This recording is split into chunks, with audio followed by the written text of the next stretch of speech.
Hey Decoders, welcome back. I'm Kyle. And I'm Rob. This is a music critic show.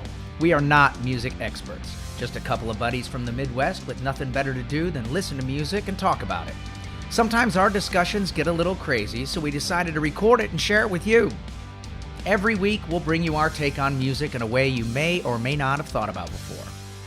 Rob is right. We are not experts. We are approaching this as passionate, albeit amateur music critics. Everything from Sinatra to Slim Shady, Meghan Trainor to Metallica is up for grabs. Nobody is safe. We just have a perspective that's slightly off base from the rest of the world. But hey, if you think we're wrong, let us know in the comments section. Artists, if we're ridiculously off base, come on the show. Tell us why we're wrong. Let's talk about it.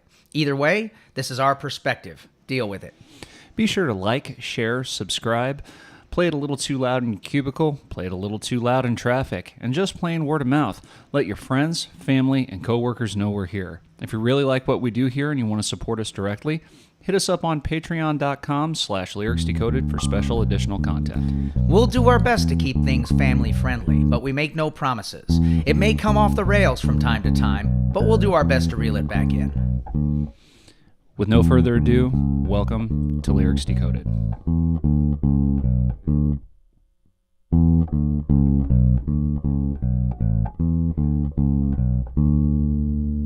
All right, everybody, welcome back to Lyrics Decoded. I'm Rob. I'm Kyle. This week, we are going to decode the song Bring Me to Life. Yeah. Performed by Evanescence. Released January 13th, 2003. Now, there's several different release dates listed within a few months of each other between the album and the Daredevil soundtrack and the single release. Take it how you will. We're going to call it January 13th, 2003. Deal with it. Yeah. Okay. So the album is the Daredevil and then the album Fallen. So Daredevil, if you guys are not aware, was a movie back in the early 2000s. Yes, it starred Ben Affleck as a blind superhero and Jennifer Garner as his girlfriend, accomplice, sidekick thing, Elektra. Yeah. So this song was like half made for the movie. So they Yeah, kind of. So anyway, so the genre is, all right, you ready? Yeah, let's do this. Nu metal, Okay. rap rock, Okay. alternative metal, Okay. gothic metal, Yeah. I've gothic heard that. rock, Goth rock. hard rock, industrial rock, How many are there? symphonic metal. I don't know. I wrote them all. I was waiting for you to stop me.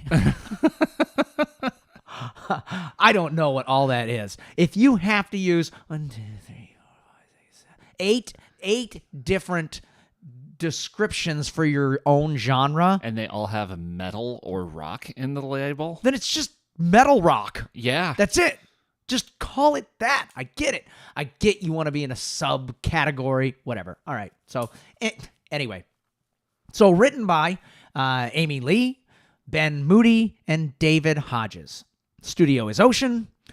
Produced by Dave Fortman.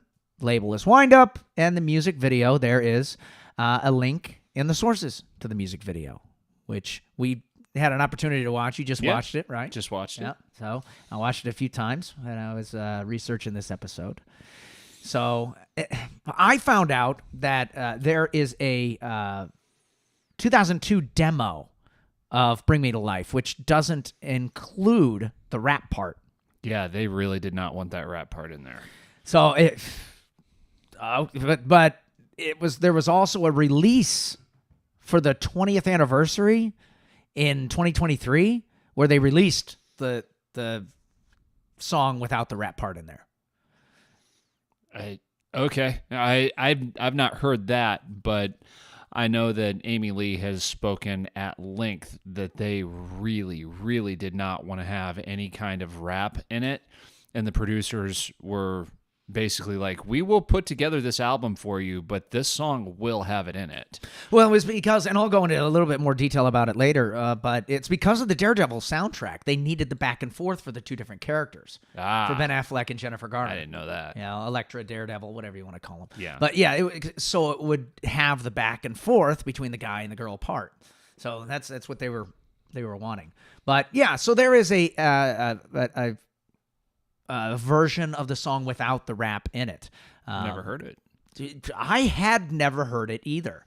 But my brother, actually, I was talking with him about it, and he's like, there's a version without the rap. I'm like, what are you talking about? There's a version without the rap in there. And he's like, yeah, I'd listened to it years ago back when I had LimeWire.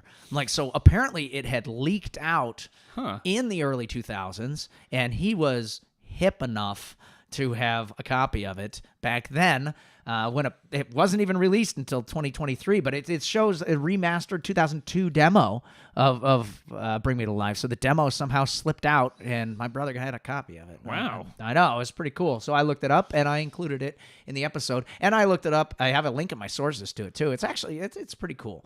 But it does something, and it isolates something that's very disturbing in the rest of the song. So, yeah, I'll get to it. I'll get to it. So, anyway, so the current band, it's kind of the current. I don't know, guys. Again, take it as you will. Sometimes mine has current or sometimes past members, whatever. So, the vocals, of course, well, I'm going to start with Paul McCoy. Is going to be number one on the vocals. I'm not doing Amy Lee. Whatever. Amy Lee, vocals, piano, keyboard. So she has a lot more. Yeah. I put Paul first on the list here because he's just vocals. Gotcha. Now, Paul McCoy is the frontman for a band called 12 Stones. I knew that. Yeah. I didn't know that. I always thought, again, they don't always announce these things on the radio. Right. So... You're looking at me like I'm going to say, like, I always thought it was Sting.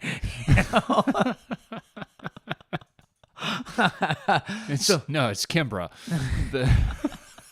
I always thought it was the guy from Seether. That's what I always heard. It was the lead singer Sean Morgan from Seether. Well, yeah, it got confused because they would do it together a lot live because the Sean Morgan and Amy Lee were an item for a long time. So I have a little bit of that on here. So okay. It says in here that Sean Morgan did not sing with Evanescence, but not officially. But right. I've seen videos of them doing songs together live. There are a few Seether songs that Amy Lee was featured on. Like, it's out there. They toured together. Like, it happened. Right. I have that in here, and it says, what do I have in my notes here? I'm just going to read it in its entirety here.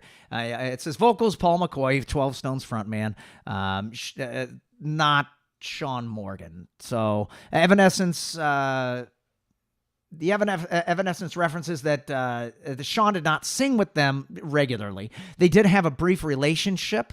It says brief. I don't know how long they were. But their breakup, so the breakup with Sean Morgan inspired writing Call Me When You're Sober.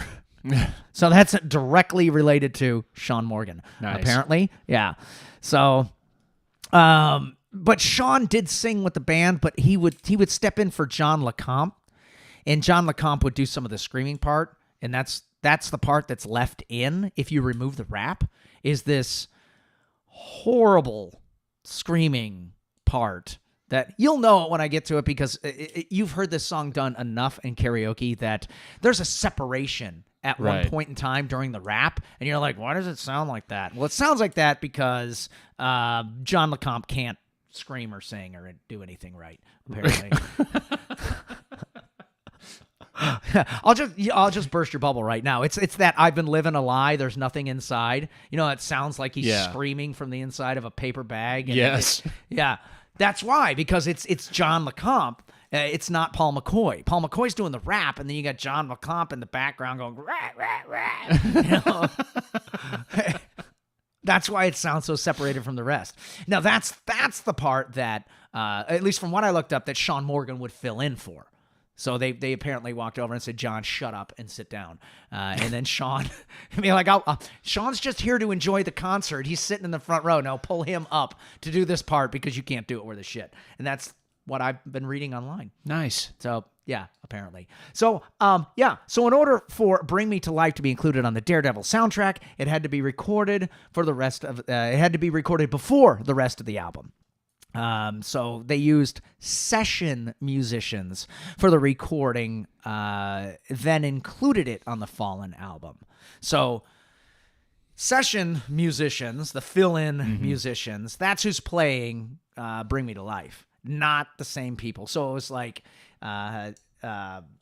bass and guitar was Tim McCord, drums, William Hunt.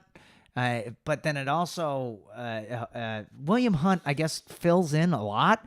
He's Static X, Crossfade, Godsmack, Stained. He's played with several others. Yeah. So he's one of those filler-up guys.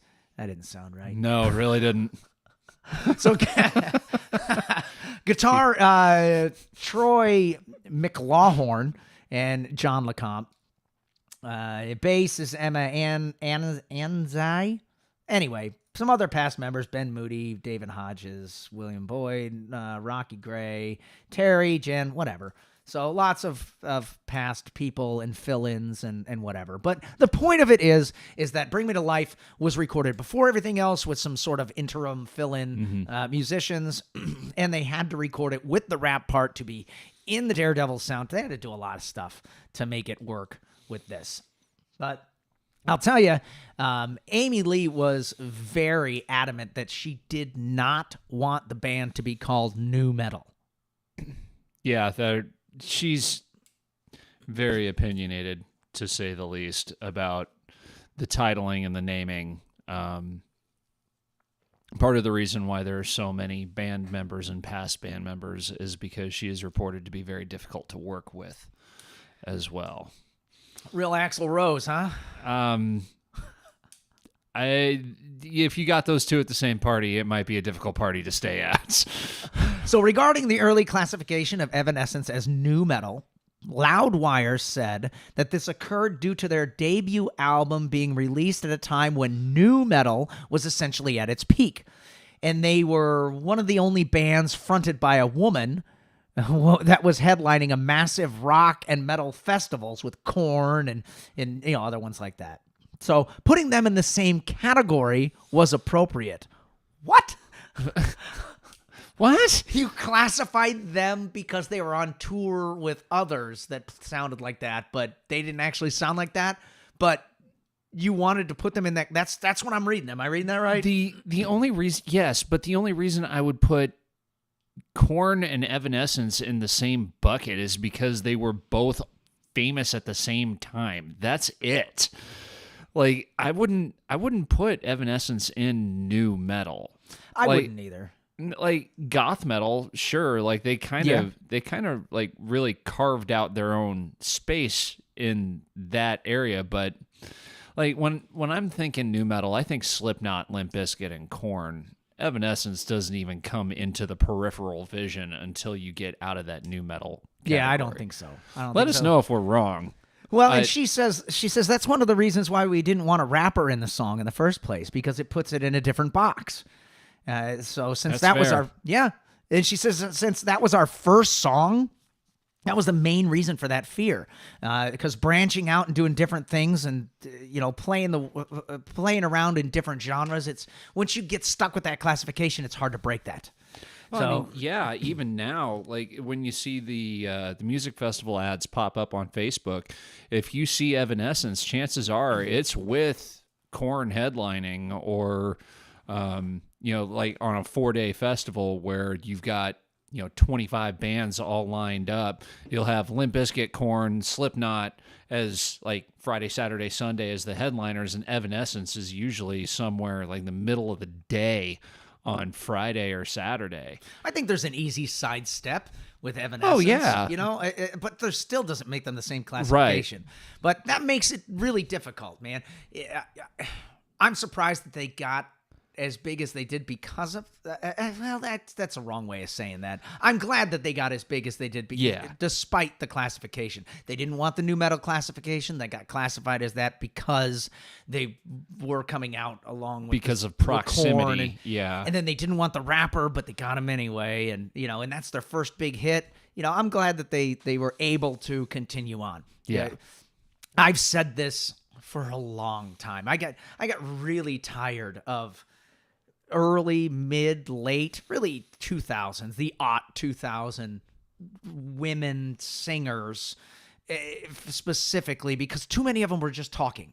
It was a lot of talk singing, and I was really impressed. And I'm not hating on women, so just calm down. All right. I'm just saying that was the style that was predominant at the time, is this talk sing instead of actually singing. And I was really happy to hear when Amy Lee came out and she was, honest to God, singing in the song. Yeah. It was refreshing to see. And I'm not saying that there's nobody else that does that. I'm just saying that it was more popular to do that talk singing thing in the odd 2000s. Yeah, and it goes back to like Alanis Morissette with "You Ought to Know," right?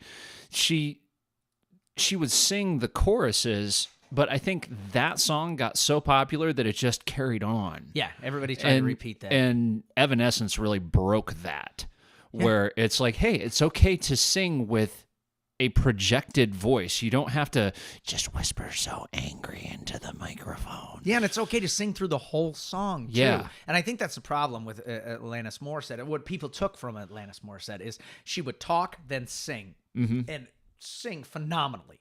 Yeah, very unique voice. But I think everybody after that forgot the singing part. And they just took that quiet sort of talking tone, and then that's it. That they just left that. That's girl music from there. And I thought it was for about 10 years. Yeah, it was I don't know. I really didn't like it. Anyway, it was refreshing to see Amy Lee come out and be, a full singer with it. So anyway, moving forward, I want to tell you, I heard something about this song, and this is the whole reason I did the song. The whole reason I did the song, because I was so excited when I heard this, and then I started thinking about it, and I was like, oh my God, have you heard the rumor that this story, that this song is about the never-ending story? I have. Okay, I slipped up. I let it go there. But the never-ending stories. Okay. So Artax, no. Artax. Leaving an entire generation traumatized over a horse. Oh, my God. I got to pace myself on this now. Okay. Anyway, so there's a rumor that Bring Me to Life is written in reference to the Never-Ending Story. And for those of you who don't know what the Never-Ending Story is, a Never-Ending Story is a movie from our childhood. I actually don't have it here when it was written. I don't know. What was it? Was it 80s? Late 80s? I want to say mid-80s. Mid-80s. Like 85, 84, 85. I don't know. Something like that. But anyway, for those of you who don't know, Never-Ending Story. It kind of, here's an overview of it. Bastian Balthazar Bucks. That's his name. Bastian Balthazar Bucks. I don't remember Balthazar showing up anywhere, but It's just, okay. we only hear him called Bastian. Bastian is on his way to school. He ducks into a bookstore to avoid some bullies. Sneaking away with a book called The Never-Ending Story. Bastian begins to read it in the attic. The novel is about a place called Fantasia. Yes, Fantasia. It's a fantasy land that's threatened by, quote, the Nothing, a darkness that destroys everything it touches. More specifically, the Nothing is a formless, menacing force that embodies the loss of hope and imagination and creativity within the world of Fantasia. Whew. Okay. I think I left a punctuation out there in my notes somewhere. All right. Fantasia is the world of human fantasy. Every part of it, every creature in it is a piece of the hopes and dreams of mankind. Now, since the people have begun to lose their hopes and dreams, Fantasia is being destroyed. The kingdom needs the help of a human child to survive. So when Bastian reads a description of him in this own book that he's sitting there reading, he reads a description of himself. He begins to wonder if Fantasia is actually real and needs him to help it survive. So anyway, at the childlike empress at the end, he needs to call out a name, and that's what the reference of the song. So he needs to call out her name, and ultimately, for you naysayers out there, he does call her Moonchild. He does scream Moonchild. That's it. So Munterkind in German. Munterkind. So the Neverending Story was originally German. So it was published in 1979, the book. Michael Ende. Sure. So German title is Die in Hichti. We'll have to have somebody that knows German read that. Yeah, we'll have to get my wife on that. Anyway, so that's the Neverending Story. If you guys haven't seen it, watch it. It's a great movie. Take it for what it is on the special effects for the time that it is. I don't know. Some of them hold up. Yeah. That dog dragon thing still looks good. I don't remember. What was the dog dragon name? I don't remember. I don't remember. But I mean, it still looks pretty legit. I'm still traumatized by Artax. Oh, everybody who watches that movie, even as an adult, my dad, I remember we would put it on. My dad would go, "Oh, it's the horse movie," and would just walk out of the room. It's the horse movie. Yeah. This is the movie that shaped us as children. We were traumatized forever because of Atreyu and his horse, Artax. You want to know why Generation X is so bitter and like just ready for the world to just end? It's because of the Neverending Story. Oh, so this horse is just going to die in a swamp, and this is like a third of the way into the movie. It's the never-ending story. This kind of pain never ends. So traumatizing. So traumatizing. If you haven't seen it, please watch it. Oh, yeah. Yes. Comment. Let us know what you think about the never-ending story and Artax and Atreyu and Bastion. Now you can see why I got so excited about this rumor that Bring Me to Life was about the never-ending story, or the space behind it. But no. The song there's no direct connection between the song and the movie. So I was very disappointed to find that out. While the song is about real life experience, the imagery of the nothing and Fantasia and the never-ending story, it could be interpreted as a metaphor, and you could put it in there if you want. Heck, there was a guy that put it in there. I might have it later in the episode. I think I do, but I have a link. I know I have a link, but there is someone who has taken the song and put it to the movie and made a music video. Nice. Oh, it's a really good. He took his time and tried to make like the lyrics to the song line up when she's like, "Say my name," the childlike princess, and it matches when Amy Lee is like, "Call my name," and it really, he did a good job doing it. Okay, make sure you put that in the reference in the notes, so when I upload this, I like. Oh yeah. I was gonna say it's in the sources. But okay. Yeah. I'll let you know with it, but there's no direct connection in there, so I was just disappointed with it. So specifically, it's the lines, "Call my name," "Save me from the dark," "Save me from the nothing I've become." That's a little too much, the childlike princess, you have to call her name. I know I just said it, but still, "Save me from the dark," and the nothing, specifically calling it the nothing that I become, which is consuming everything. Okay. All right. Sorry. I wish it was true too, but I think it's just internet sleuths putting things together.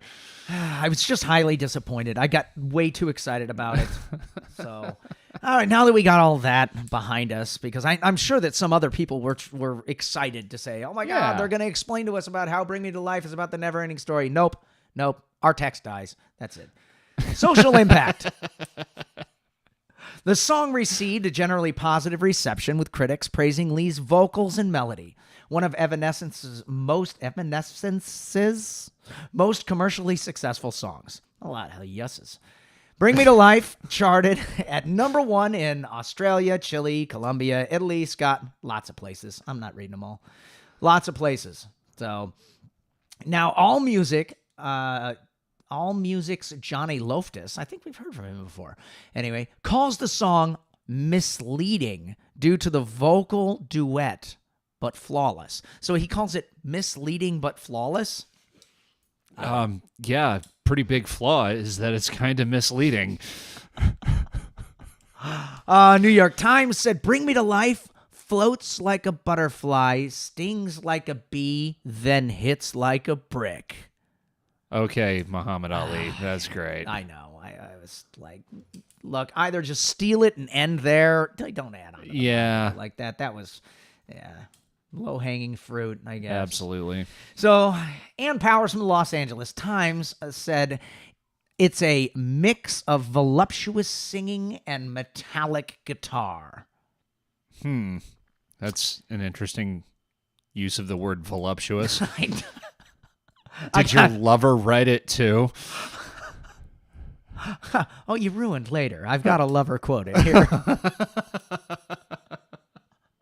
Is moist in there too? Oh, yeah. You can't combine the two. All right, I have... A moist, voluptuous lover. And we're back to El King and X's and O's. Oh, so I have like a half a dozen other of quotes and descriptions of these, but I ended up cutting them down, and I instead of all of the links to the sources, are in the comments that Kyle's going to post. So I'm giving credit where credit's due. I am in the notes, but I'm just going to break this down. There's so many descriptions of this song. I'm just going to do the cliff notes. So here's the descriptions. Grandiose and moody. This is about the song, Bring Me to Life. Grandiose and moody. Fabulous breakthrough single. Church-burning, brain-eating European dark metal. That's specific. Manly rap. Manly rap. As opposed to, that girly rap.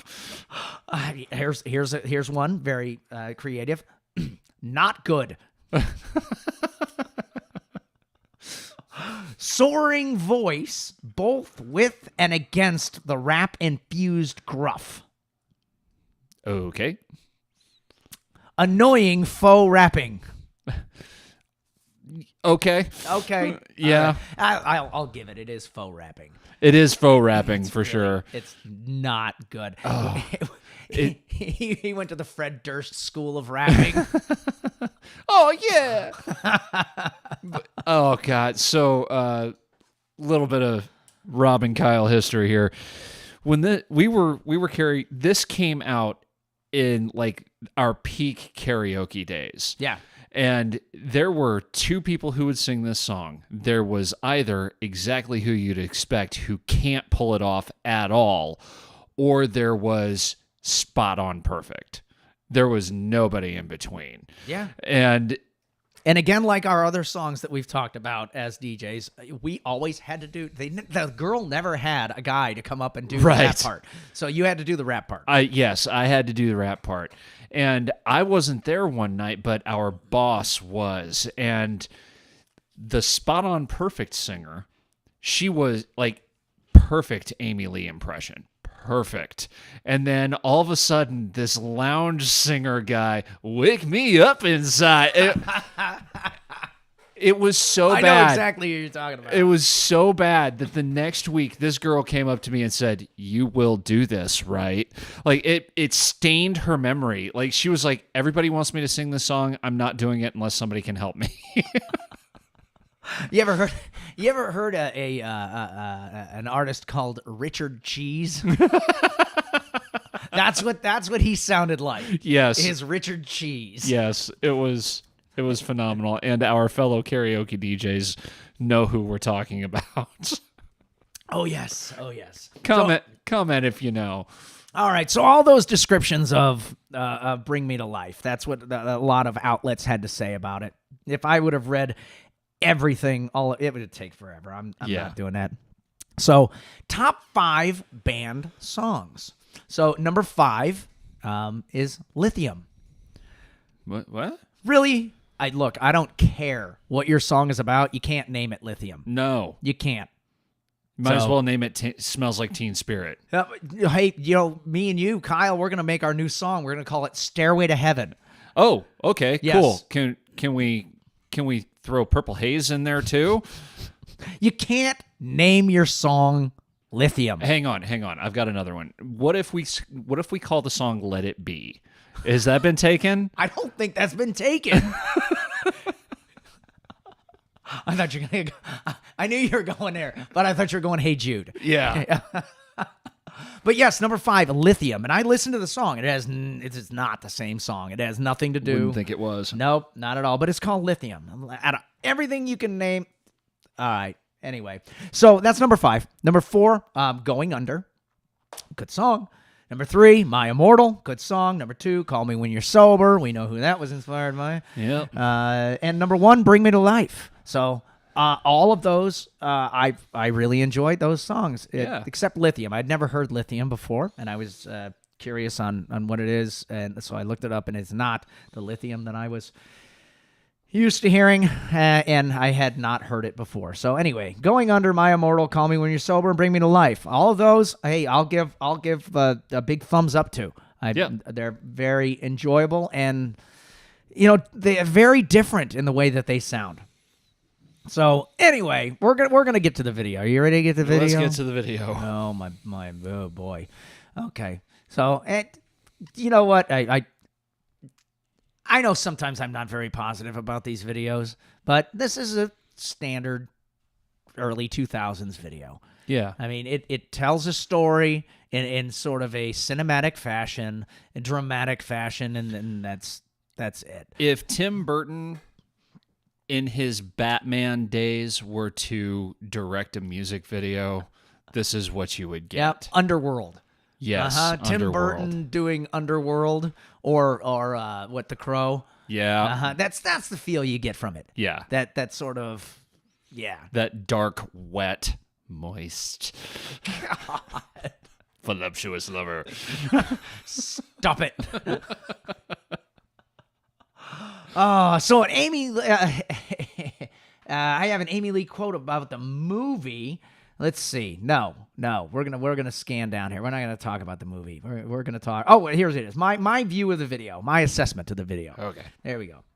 So the video starts off very. I have in here The Crow, like very Crow-like.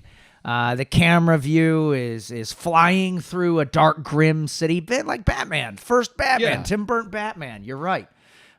So it zooms in on one of the dingy apartments, and I think that's where I got The Crow from. The loft, the dingy loft apartment. I was trying to place it. Like there's that building. I think that might be from the Crow set. Like it definitely has that look. It feels like it. So if you haven't seen The Crow, why watch it? You haven't seen Batman, the only real Batman. Watch Bite it. your tongue, sir. Adam West turned over in his grave hearing that. We see Amy Lee, once he zooms in on the dingy apartment window, we see Amy Lee laying in bed, stirring back and forth, like she's having like a nightmare. And it kind of switches to like she's dreaming, and then she's like falling from the top of the building, and then they get to the wake me up part, and you have guys playing in like the loft that's higher up, and Amy Lee wakes up and she gets up and walks towards the window.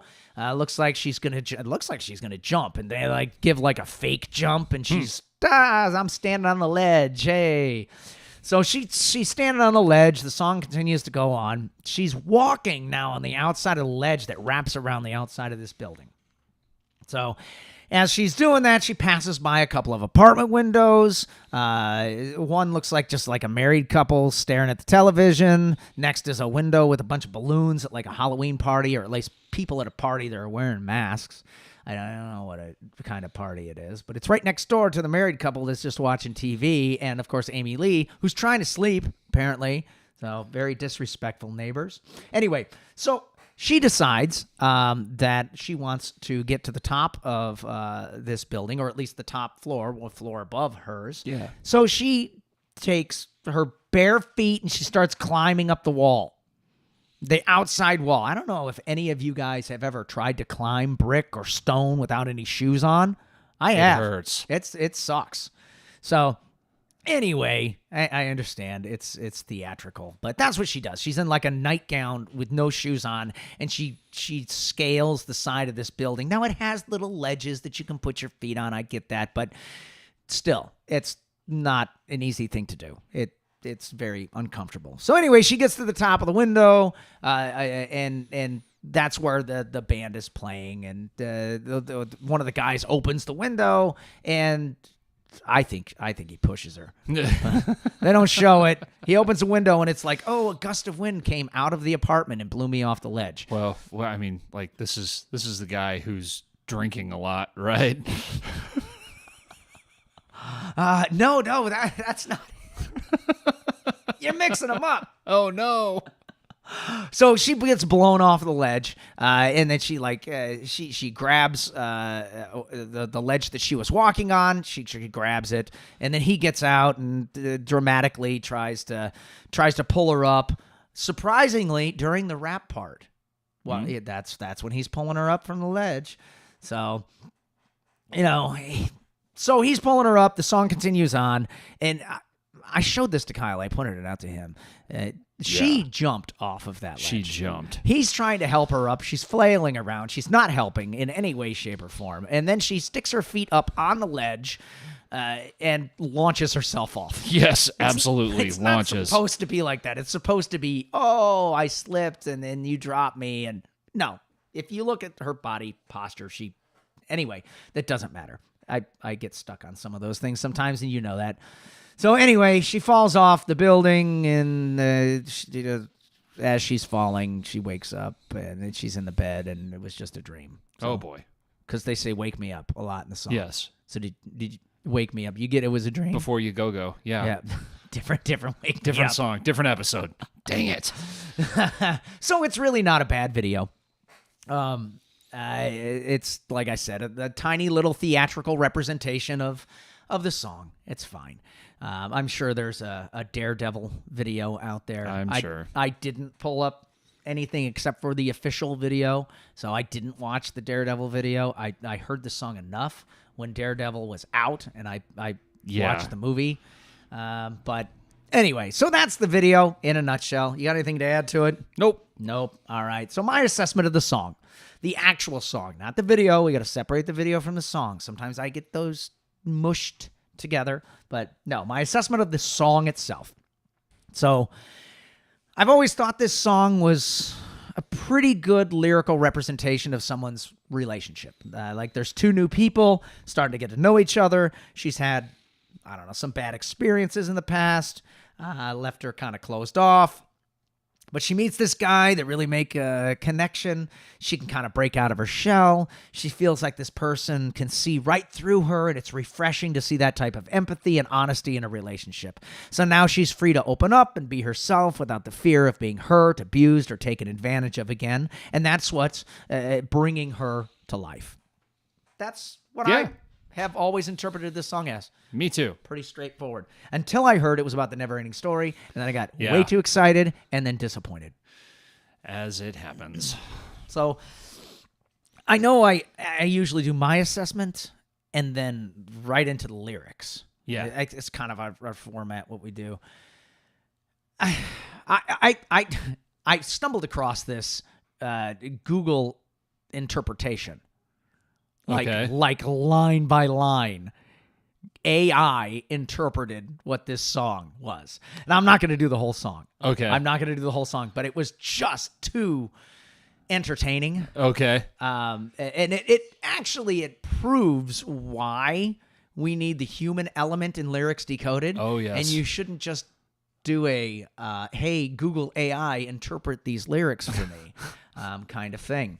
So I'm going to go line by line with this, and I'm going to say, so specifically the wake me up part. That's where we're going to start. Okay. Right? So wake me up. Google interpretation. Help them out. Wake me up inside. Find their true potential. Oh, boy. I can't wake up. Can't wake up without that someone special. Wake me up inside. Find their true potential. Save me. Save him/her from being consumed by something they're not. Call my name and save me from the dark. Call them by the person he/she really is from the dark, as in Satan or the other side that's not them. What? That's Google. Google went Satan on this line. Google. I don't know. Google's having a bad day. Bid my blood to run. Get their real selves. You get what I'm doing. All right, you get it? Yeah. This, I read the entire song. left, right, line for line on the Google interpretation with this. I don't know why they went Satan. All right, call my name and save me from the dark. I guess it's the dark. Did they interpret that? Google's interpretation for call my name and save me from the dark was call them by the person he, she really is from the dark, as in Satan or the side that's not them. Okay.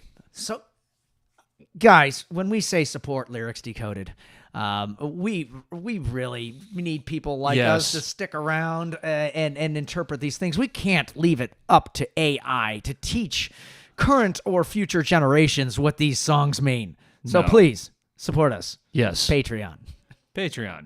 Throw us a couple bucks a month. Keeps the lights on. So there was a ton. Like I said, it did the entire song like that. I'm not going to torture you guys with that. You get the point. Yeah, it would get old. So let's go right into the actual lyrics. Are you ready? Yes, let's do it. Okay. So we're gonna do the rap version, the radio release version. So, we're not doing the version without the rap. Well, we might make reference to it, but so we're going to start off with, it's Bring Me to Life by Evanescence. So, verse 1, we're going to say, how can you see into my eyes like open doors, leading you down into my core where I've become so numb, without a soul, my spirit sleeping somewhere cold, until you find it there and lead it back home. That's a pretty cool first verse. It is. So we go from that verse into the now kind of duet between Amy and Paul. Wake me up. So yeah, Paul's like, wake me up, and then it's wake me up inside. I can't wake up inside. Save me. Call my name and save me from the dark. Save me from the dark. Right? Never-ending story. That's right. Wake me up. Bid my blood to run. I can't wake up before I come undone. Save me. Save me from the nothing I've become. All right, I'm not going to beat the never-ending story thing to death. Yeah, right? they already beat the horse to death. Oh, Artax, no! Atreyu was really cool. Yes, he was. He's a really cool guy. So, anyway, so what we're getting is she pretended to be happy for so long that she didn't even realize she wasn't truly happy until this dude came about, and now he's woke her up. Yep. Right? All right, cool. So we're going to verse 2. Now that I know what I'm without, you can't just leave me. Breathe into me and make me real. Bring me to life. Right? Isn't there a breathe reference? There's a make me real reference. Yeah. To the never-ending story, right? Yeah, that's part of the naming of Moonchild. Yeah, to save her. Yeah, naming Moonchild. Watch the movie, guys. It's really cool. It is a really cool movie, but when they start stomping through the swamp, if you don't want to be traumatized, just 5 minutes ahead. Watch the swamp scene. Adds character. Adds character. Puts hair on your chest. We had to watch that stupid scene. We were 5 years old. It was terrible. Anyway, if you didn't cry at that scene, you are not human. See a therapist, because you might actually be a sociopath. But this song has nothing to do with the never-ending story. Nothing. Sure. Where was I? We're post-chorus. Bring me to life, right? Yep. And then we're going to the next chorus. We got Amy and Paul both doing it. We got Wake Me Up. Amy and Paul are doing it. What? They're singing. Oh, they're singing the duet. So wake me up inside. I can't wake up. Wake me up inside. Save me. Call my name and save me from the dark. Wake me up. Bid my blood to run. I can't wake up before I come undone. Save me. Save me from the nothing I've become. Woo! So then we go into the post-chorus. We've got "Bring Me to Life." We got Amy doing that, and then we hear this. "I've been living a lie. There's nothing inside," and that's John, from what I can understand. That's John LeCompte. That's the guitarist. That's why you hear it, whenever we've done it, there's such a separation between the rap and then that "there's nothing inside." And it sounds like horrible. That's because it's John. It's because it's not Paul. Okay. Yeah, it's a totally different guy. And different John and Paul, not the ones from the 60s. Yeah, no. This is not the Beatles. So, different John and Paul. There is no Ringo here. "I've been living a lie. There's nothing inside. Bring me to life." And then we go into Amy Lee. She goes into this bridge, and she does the "Frozen inside, without your touch, without your love, darling. Only you are the life among the dead." So Google AI interpretation here. I know I said I wasn't going to do any more of those, but you lied. I did because I had to add this one in here. I promised you earlier I had to do this. So Google's interpretation of that bridge is, "Without love, she feels as if she's dead. Only the love of her lover makes her feel alive."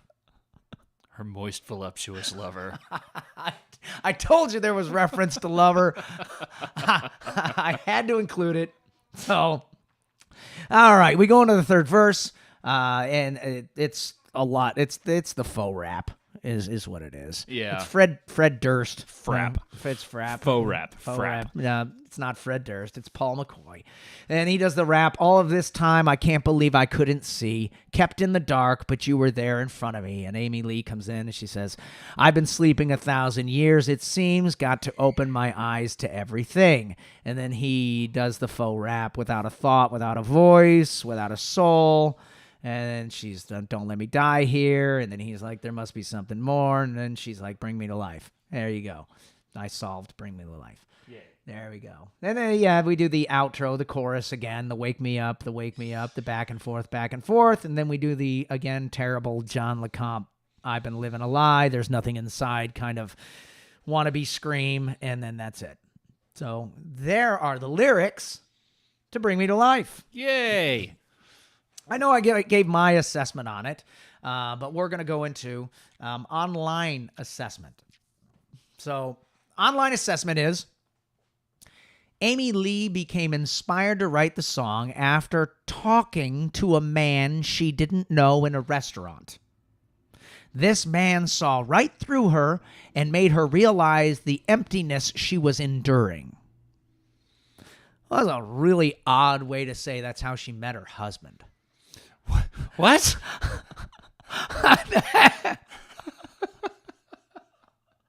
That's true. This man that she was talking to, it was actually her husband.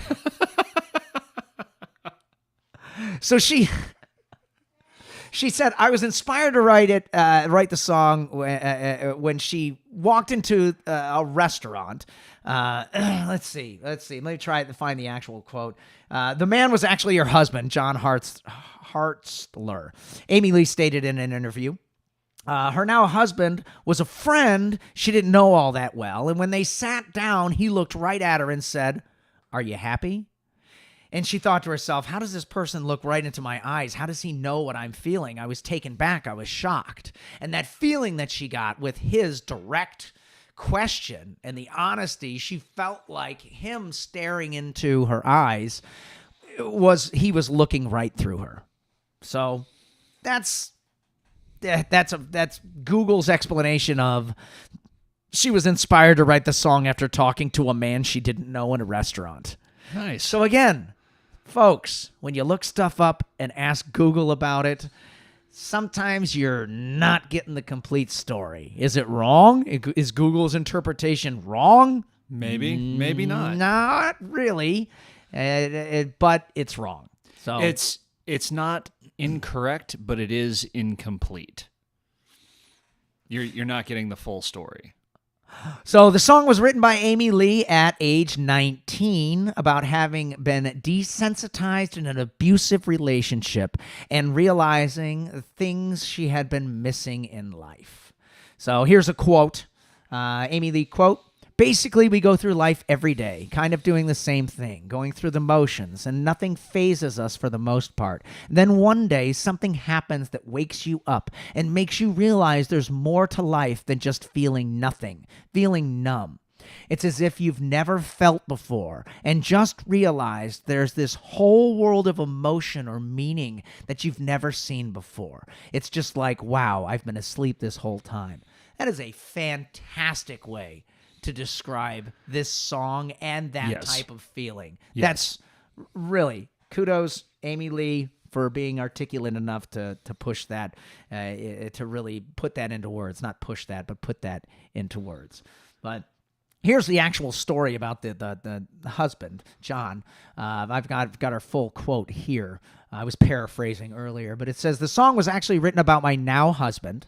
I'd been in a really bad abusive relationship, which had been very difficult for a long time." And this is from Amy Lee herself.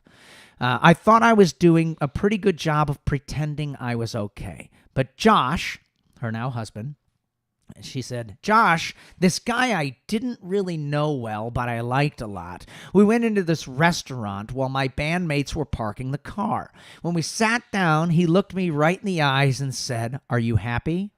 It just caught me really off guard. I felt very exposed, but it felt good at the same time. Like he could see me.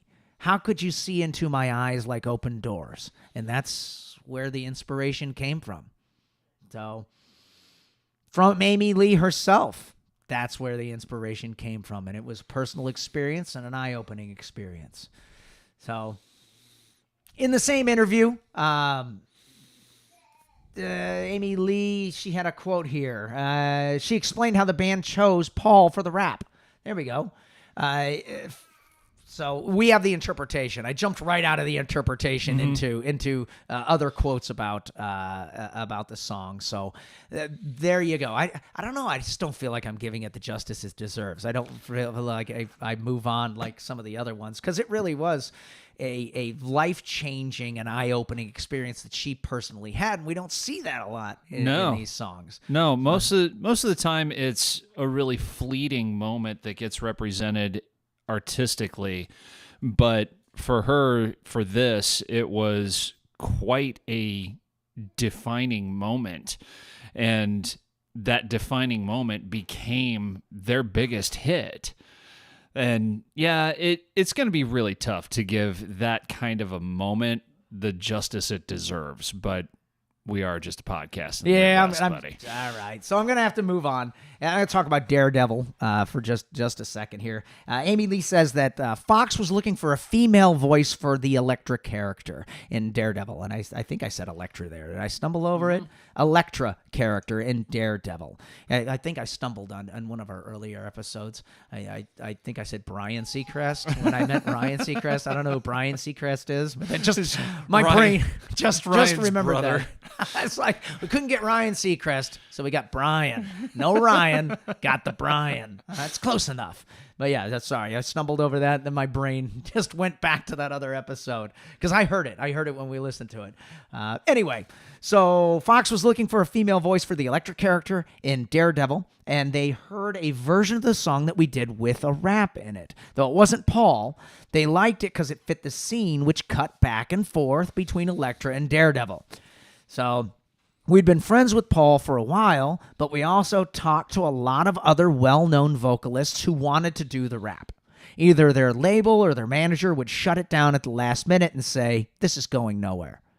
I'm laughing now that Paul, she said, "I'm laughing now because Paul got off the plane, sang the part, got back on a plane, flew back to their tour, and played a concert that night."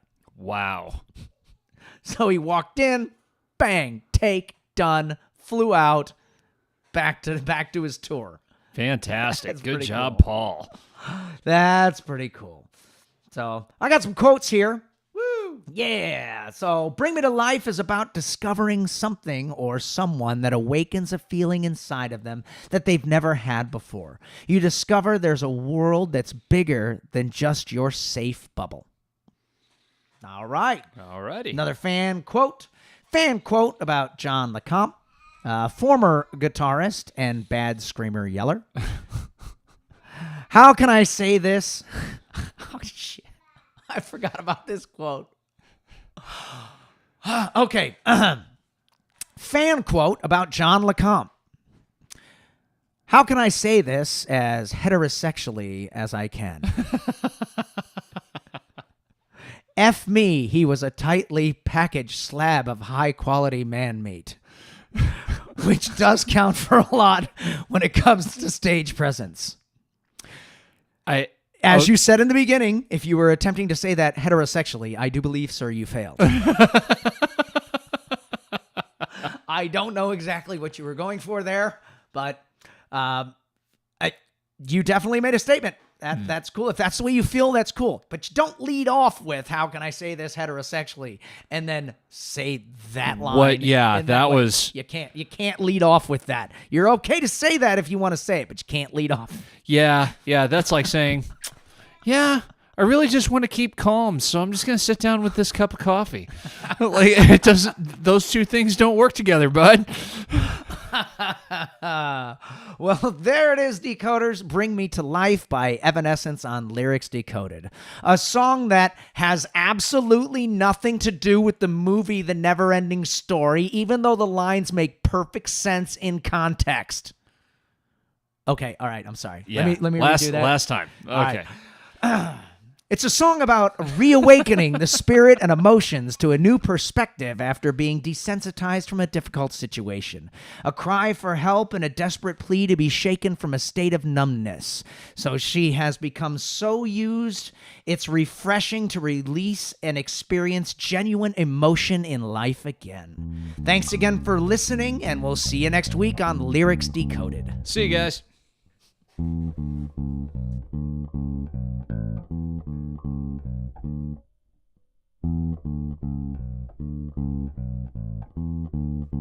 All right, everybody, that was Evanescence, Bring Me to Life. That song really takes me back to my 20s. It was everywhere all the time, and it was just kind of the soundtrack of that time in my life. I love it. I hope you enjoyed it.